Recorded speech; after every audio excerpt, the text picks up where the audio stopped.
ओम श्री गणेशाय नमः। सुप्रभातम। कैसे हो आप सब? क्या आपने मेरे अध्याय 1 से लेके 11 तक के वीडियो देख लिए? अगर नहीं देखे तो पुरुषोत्तम मास महात्म्य कथा के ये सारे अध्याय देख लीजिए, क्योंकि अब मैं बात करने वाली हूँ अध्याय 12 की। तो आइए देखते हैं कि अध्याय 12 में क्या है। लेकिन इससे पहले मेरे इस वीडियो को लाइक कर दो, ताकि आपके पास ये वीडियो अच्छे से सेव रहे।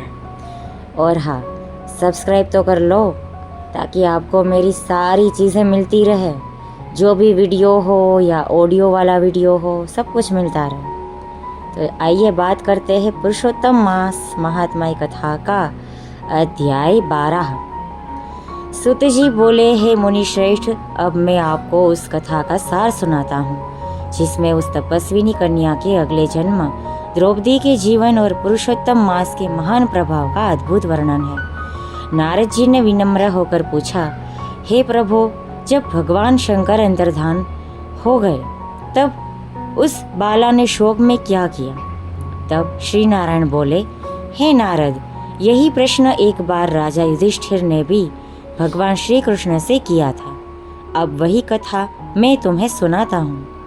श्री कृष्ण बोले, हे राजन, शिवजी के चले जाने पर वह कन्या अत्यंत दुखी हो गई।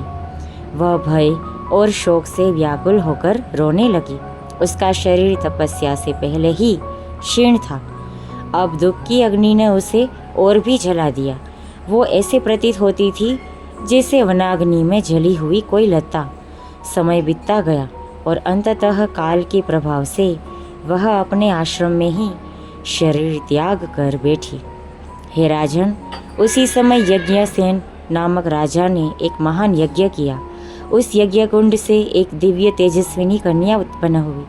वही कन्या आगे चलकर राजा द्रुपद की पुत्री द्रौपदी के नाम से प्रसिद्ध हुई।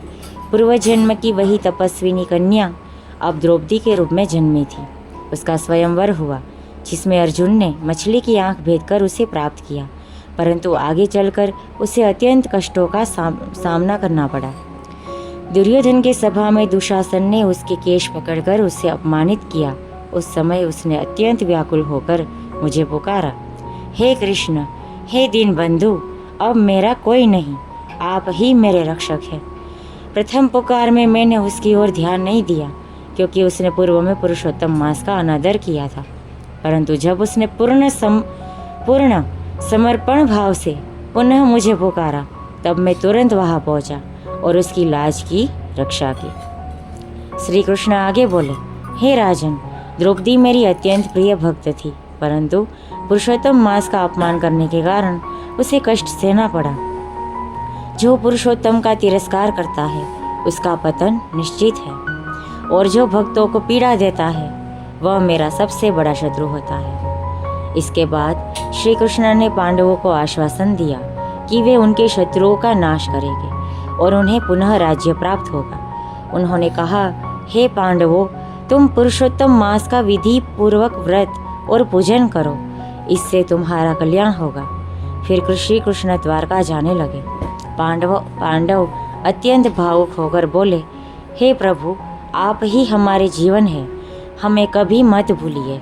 श्री कृष्ण प्रेम पूर्वक उन्हें समझाकर द्वारका लौट गए।